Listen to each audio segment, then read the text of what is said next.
Bienvenidos todos, gracias por vuestra asistencia a este acto que el carlismo sevillano vuelve a convocar en las calles un nuevo 12 de octubre para celebrar el Día de la Hispanidad y el Día de Nuestra Señora del Pilar.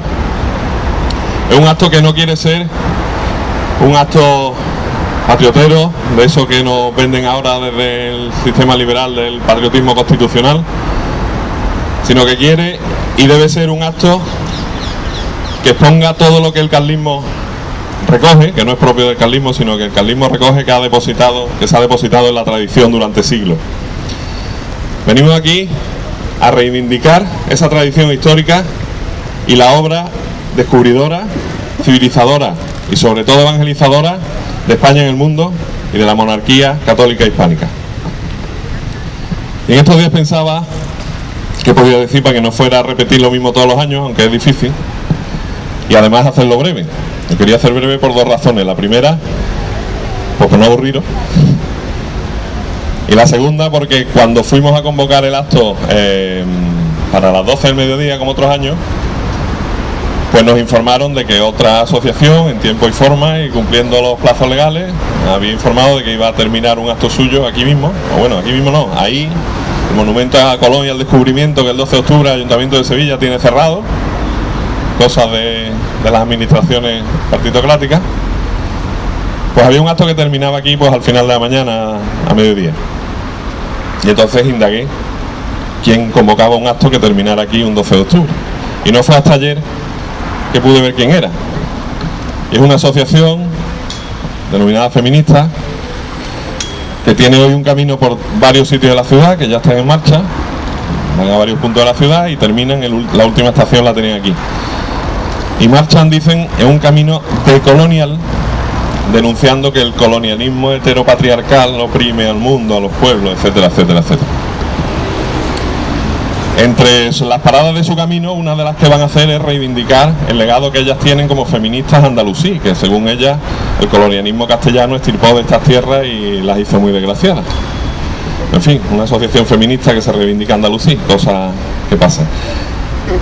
No iba a hablar de ella, o de este grupo particularmente, pero sí me dio pie a hablar de la campaña de odio levantada que vemos todos los días, que vemos cada año, que vemos por esta fecha y por cualquier fecha, los pobres deficientes del nada que celebrar en redes y toda esta gente, con un odio absolutamente irracional, basado en una ignorancia absoluta. Pero bueno, esta asociación feminista y tanta otra gente son pobres peones. Me preocupa mucho más quién está detrás, quién está más arriba. Esos servidores de la plutocracia, como el anciano Gagá, que han puesto en Washington la plutocracia para seguir dominando el mercado, como siempre han hecho, que ya está hablando de que menos mal que llegaron los italianos después a civilizar lo que habían hecho los españoles y demás. Entonces me llama la atención, o nos debería llamar la atención, el odio que le levanta esta fecha, el odio que le levanta esta celebración. Un odio alimentado desde fuera, pero recogido desde dentro, dirigido no solamente hacia nuestra historia, sino precisamente hacia la parte más noble de nuestra historia. Y odian profundamente nuestra historia, porque odian profundamente el motor principal de esa historia. Porque lo odian, porque saben que en el motor principal que movió siempre nuestra historia habita siempre la verdad. Y ellos no pueden servir a la verdad, porque ellos obedecen siempre a la mentira. Ellos no van a atacar nunca de frente, van a ir siempre con lo que mejor saben hacer, que es la mentira. Y esta gente y estas plutocracias y estas civilizaciones protestantes y demás, pues van a echar las culpas de sus propias miserias, van a intentar echarlas precisamente a la monarquía católica hispánica. Y esos creadores de la leyenda negra, que surge lógicamente de un entorno de una civilización protestante, un protestantismo que en sí mismo siempre ha sido y será racista, pues nos acusarán de racismo y promoverán pues que supuestos movimientos de liberación racial ataquen pues el legado español en América del Norte o ataquen todo nuestro rastro allí. Y van a hablar de racismo y sin ruborizarse lo más mínimo, los mismos que hasta hace 50 o 70 años no contemplaban, no era posible que hubiera un matrimonio interracial. Lo mismo que en los años 70 del siglo XX tenían leyes por escrito, no costumbres, leyes por escrito, que decían que si un negro iba en un autobús, que si entraba un blanco se tenía que levantar. Nos van a acusar esos a nosotros de racistas. Que por supuesto nos van a contar que en vida de la reina Isabel, que murió 12 años después del descubrimiento solamente, ya decía aquello de cásense españoles con indias e indios con españolas, porque todos ellos son igual de libres vasallos de la corona. De eso seguramente no van a hablar. Sí van a hablar del expolio del oro, como siempre. El expolio del oro, claro, un oro que muy mayoritariamente quedó en el Nuevo Mundo, que levantó ciudades, catedrales, universidades, que hicieron que a principios del 19, antes de las traiciones que luego se llamaron independencia, las ciudades, las grandes ciudades del Nuevo Mundo fueran muy superiores en nivel de vida, en instalaciones e infraestructura que muchas grandes capitales de Europa.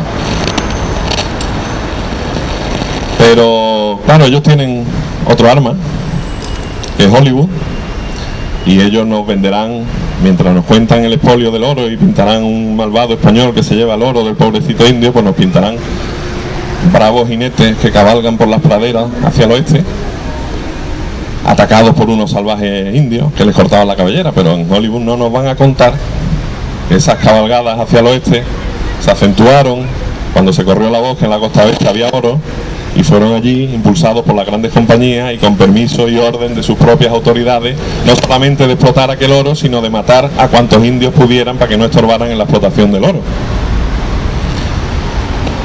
¿Habéis oído siempre aquello de las cabelleras, que los indios arrancaban las cabelleras? No, eran los pacíficos y civilizadores blancos protestantes los que cobraban a tanto el indio muerto, y para certificar la muerte llevaban la cabellera del indio.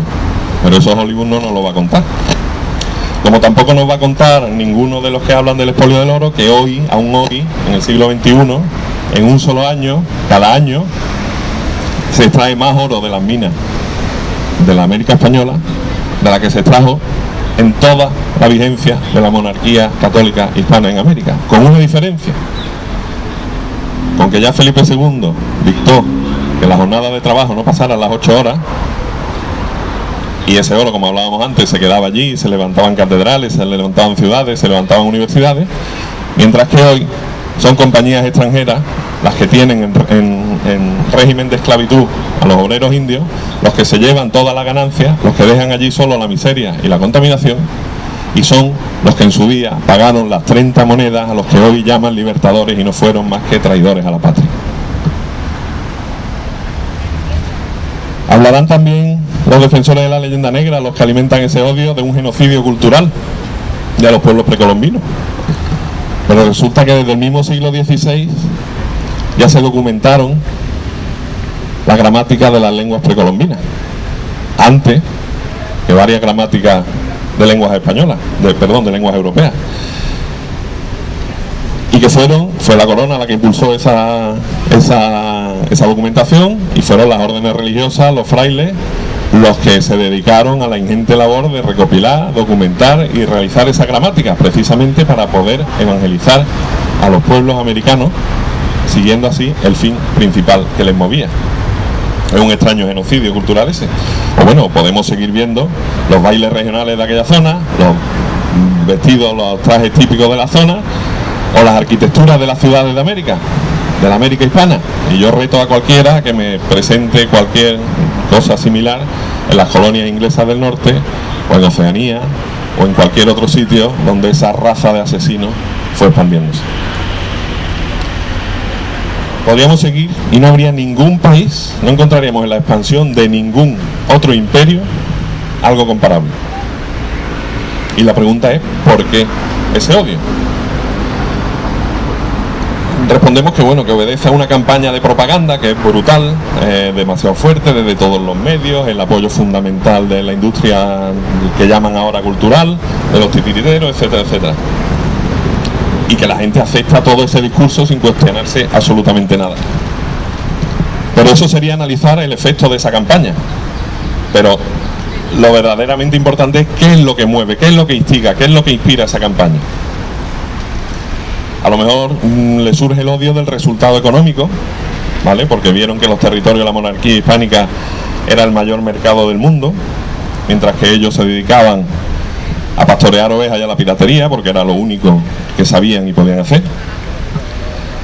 Podía ser el resultado, llamémosle, civilizatorio, porque, como he dicho antes, hasta antes de la llamada independencia, cualquier ciudad de la América hispana era superior o cuanto menos equiparable a las mayores capitales de Europa, mientras que en el norte había unas cabañas de madera, un estercolero cultural donde bandidos de todo el mundo se refugiaban y campaban a sus anchas. Y lo que odian no son los resultados, que también, que evidentemente odian los resultados, pero lo que odian con toda la fuerza de sus negras almas no es el resultado, sino lo que hizo posible esos resultados. Ese orden social cristiano, ese orden social justo, sino el planteamiento decía, lo que odian realmente fue lo que hizo posible esos resultados.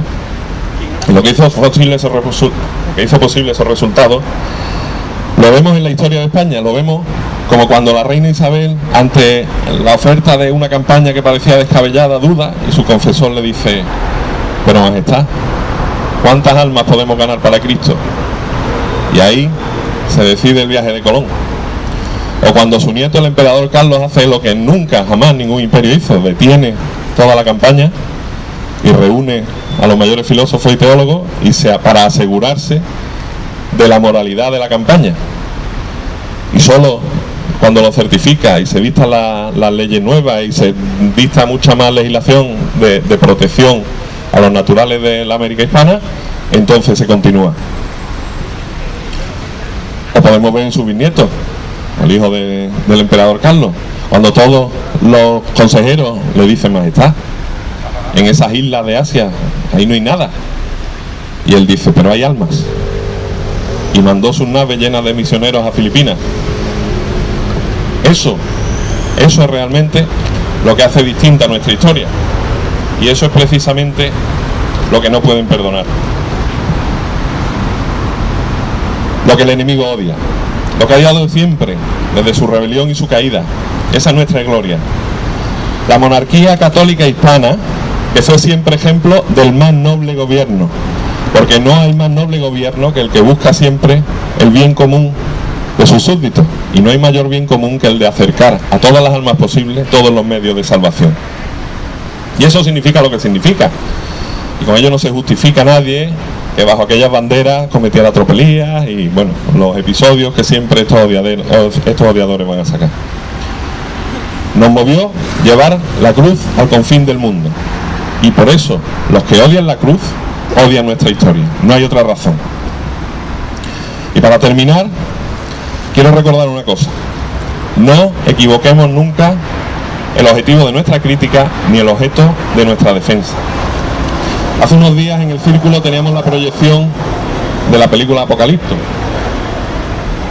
y antes de que empezara, pues dirigí una breve introducción a los jóvenes que allí estaban y les hice ver que lo que se narraba allí sucedió antes de la llegada de los españoles, y los protagonistas de la película son tanto los buenos como los malos.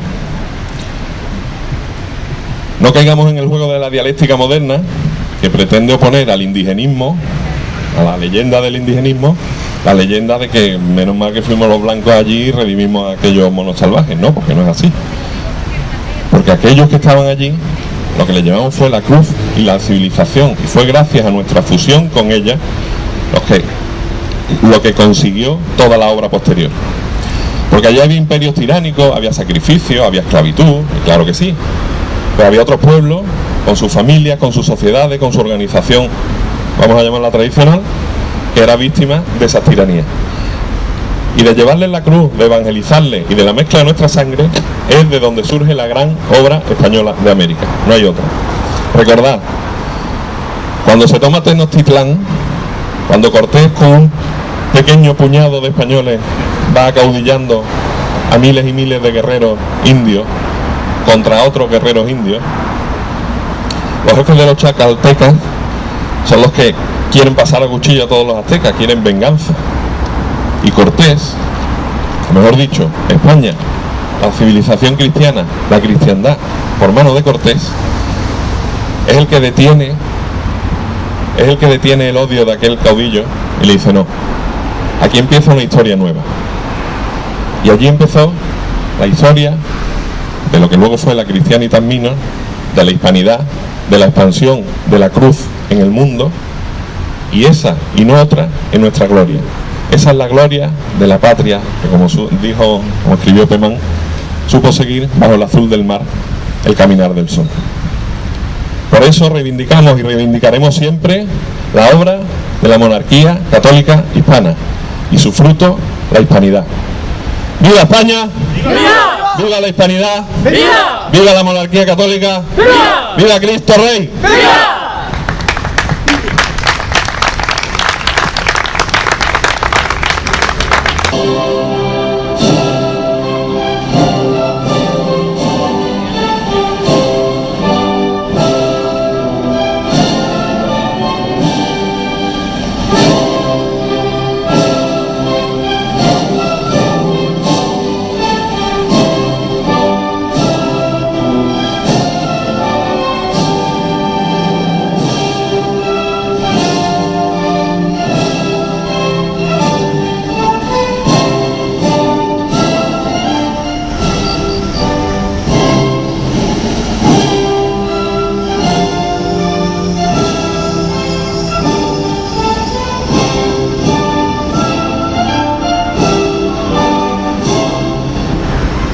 ¡Viva España! ¡Viva!